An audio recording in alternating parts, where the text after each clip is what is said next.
ఇక్కడ కూడా సీఎం ఆదేశాలు అలాగే మీటింగ్ కి సంబంధించిన వార్తే ప్రధానంగా కనిపిస్తుంది. సర్ బేఖతర్. సో మంత్రులు సహా ఎమ్మెల్యేలు పట్టించుకోవడం లేదు, ఎవరు గాంధీ భవన్ కి రావద్దు అంటూ కూడా స్పష్టంగా చెప్పారాయన.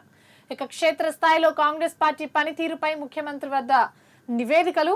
సో 4 కేటగిరీల కింద చదివి వినిపించిన సీఎం పార్టీ ఎమ్మెల్యేలున్న 41 అసెంబ్లీ స్థానాల్లో పకడ్బందీగా సర్ ప్రక్రియ కొనసాగాలి అంటూ కూడా సూచించారు. 11 చోట్ల పర్వాలేదనే స్థాయిలో, ఇక 14 చోట్ల నిర్లక్ష్యం, ఇక 4 స్థానాల్లో అసలు కాంగ్రెస్ పార్టీ కేడర్ జాడే లేదు అన్నట్టు కూడా స్పష్టంగా తెలుస్తుంది. ఇక హుజూర్ నగర్ లో నామమాత్రంగానే సర్ ప్రక్రియ జరుగుతుంది, పర్వాలేదనే జాబితాలో ధర్మపురి ఉంది. అలాగే ఆలంపూర్, ఆర్మూర్, ఆసిఫాబాద్, బహదూర్పురాల్లో అసలు దీనిపై దృష్టి పెట్టలేదు పార్టీలోని నేతలు అంటూ కూడా స్పష్టంగా తెలుస్తుంది. సీఎం హెచ్చరించినా కూడా మారని నేతల తీరుపై కొన్ని కఠిన చర్యలు కూడా తీసుకునే అవకాశం కనిపిస్తుంది. ఇక అఖిలపక్ష భేటీలో రగడ, పార్లమెంట్ వర్షాకాల సమావేశాలకు ముందే రాజకీయ యుద్ధం మొదలైంది. ఇక తృణమూల్ రెబల్ ఎంపీలకు ఆహ్వానంపై విపక్షాల మండిపాటు, పేపర్ లీకేజ్లు, విరాళాల చోరీ, E20 పెట్రోల్ పై పార్లమెంట్ లో చర్చించాలి అంటూ కూడా డిమాండ్లు పెద్ద ఎత్తున వస్తున్నాయి. ఇక నేటి నుంచి వర్షాకాల సమావేశాలకు సమరం కూడా ప్రారంభం కానుంది. ఇక నేటి నుంచి పార్లమెంట్ సమావేశాలు, ఆగస్టు 13 వరకు ఈ సమావేశాలు కొనసాగనున్నాయి.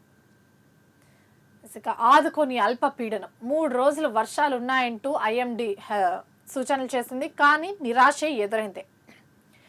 ఇక రాష్ట్రంలో వర్షాలు ముఖం చాటేస్తున్న పరిస్థితి అయితే ప్రతిరోజు చూస్తూనే ఉన్నాం. ఇప్పటికీ నెల పూర్తవుతున్న 45 రోజుల దాకా సీజన్ ముగుస్తున్నా కూడా ఇప్పటికీ ఎలాంటి వర్షజాడ లేకపోవడం అనేది రైతులకు తీవ్ర ఆందోళన కలిగించే విషయం. ఇందులో ముఖ్యంగా బంగాళాఖాతంలో అల్పపీడనం ఏర్పడడంతో పరిస్థితి కొంతైనా అనుకూలంగా మారుతుంది అని భావించినా కూడా అలాంటి జాడేమీ కనిపించడం లేదు అనే విషయం అయితే స్పష్టంగా తెలుస్తుంది. ఇక పెద్ద వానలేవి పడట్లేదు. అల్పపీడనం ఏర్పడిన రోజు రాష్ట్రంలో 3 రోజులు భారీ వర్షాలు కురిసే అవకాశం ఉంది అంటూ కూడా IMD చెప్పింది. కానీ ఆ ఒక్క రోజు మాత్రమే వర్షాలు, ఆ తర్వాత దాని జాడే లేదు. సో అది కూడా ఆ ఒక్క రోజు ఎక్కడెక్కడ వర్షాలు పడ్డాయి అనేది కూడా ఇక్కడ స్పష్టంగా తెలుస్తుంది. వరంగల్, ములుగు జిల్లాలకే పరిమితమైంది. మిగతా రాష్ట్రం అంతా మోస్తారు వానలే పడి ఆశలు రేకెత్తించినా కూడా చివరికి మిగిలింది మాత్రం నిరాశ అంటూ కూడా రైతులు ఆవేదన చెందుతున్నారు. ఇక అల్పపీడనం ఏర్పడినా కూడా దాని ప్రభావం అంతా ఉత్తర భారతం అలాగే మధ్య భారతంలోనే ఎక్కువగా ఉన్నట్టు వాతావరణ శాఖ అధికారులు చెప్తున్నారు. మహారాష్ట్ర, గుజరాత్ తదితర రాష్ట్రాల్లోనే ఎక్కువ వర్షాలు పడుతున్నాయి ఈ ఏడాది. సో ఇటు ఒడిశా, బెంగాల్ పైన అల్పపీడనం ప్రభావం ఉందని చెబుతున్నారు. కానీ అదే సమయంలో దక్షిణాదిలో మబ్బులు కమ్మినా కూడా సరైన వెదర్ సిస్టమ్ లేకపోవడం వల్ల వర్షాలు పడడం లేదు అంటూ కూడా చెప్తున్నారు. గాలులు ఎక్కువగా వీస్తున్నా కూడా ఋతుపవనాలు వర్షంగా మలిచేందుకు అనువైన వాతావరణం కరువైంది అన్నట్టు కూడా స్పష్టంగా తెలుస్తుంది. సో దీనికి ఫలితంగా ఈ అల్పపీడనం ఏర్పడినప్పుడు మహారాష్ట్ర, గుజరాత్ లో 60 నుంచి సుమారు 80 సెంటీమీటర్ల వరకు సగటు వర్షం పడుతున్నా కూడా మన దగ్గర అంటే మన రాష్ట్రాల వైపు మాత్రం అది కేవలం 6 నుంచి 8 సెంటీమీటర్లకు మాత్రమే పరిమితం అవుతుంది. ఇక ప్రస్తుత పరిస్థితులు చూస్తుంటే ఈ నెలంతా కూడా ఎలాంటి మార్పులు ఉండవన్న ఆందోళనలు అయితే స్పష్టంగా కనిపిస్తున్నాయి. సో ప్రస్తుతం ఇటు బంగాళాఖాతంలో కానీ అటు అరేబియా సముద్రంలో కానీ వర్షాలకు అనువైన వాతావరణ పరిస్థితులు లేవని అధికారులు స్పష్టం చేస్తున్నారు. సో రైతులకు తీవ్ర నిరాశ ఎదురైంది అంటూ కూడా స్పష్టంగా తెలుస్తుంది ఇక్కడ. ఇక రైతులు తొందరపడి వరి నాటొద్దు. సో రిజర్వాయర్ల నుంచి సాగునీరు ఇచ్చే పరిస్థితి కనిపించడం లేదు అంటూ కూడా తుమ్మల స్పష్టం చేశారు. కరీంనగర్ లో మంత్రులతో కలిసి ఎల్ నినో ప్రభావంపై సమీక్ష కూడా నిర్వహించారు. ఈ సమీక్షలో భాగంగానే ఆయన కొన్ని వ్యాఖ్యలు చేశారు.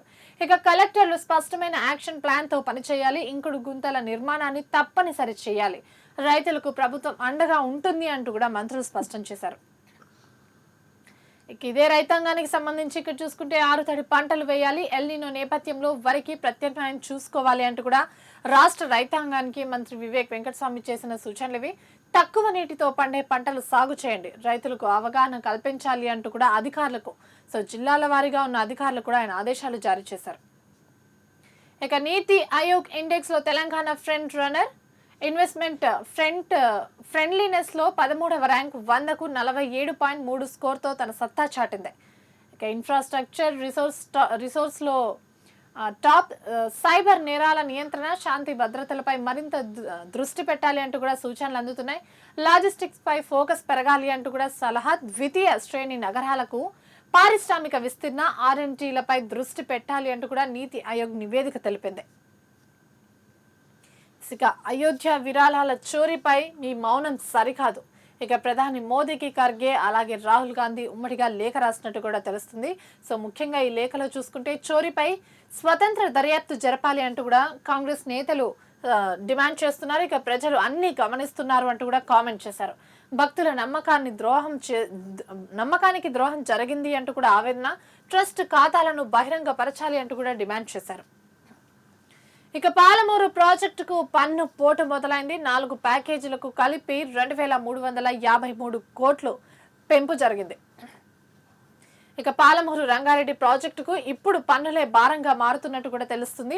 ఏళ్ల కొద్దీ పన్నులు సాగదీయడం, చాలా వరకు పెండింగ్ లో పడిపోవడం, అప్పటికి ఇప్పటికీ పెట్రోల్, సిమెంట్, ఉక్కు తదితర మెటీరియల్స్ రేట్లు పెరగడం వంటి కారణాలతోనే అంచనాల పెంపు అనివార్యమైనట్టు కూడా స్పష్టంగా తెలుస్తుంది.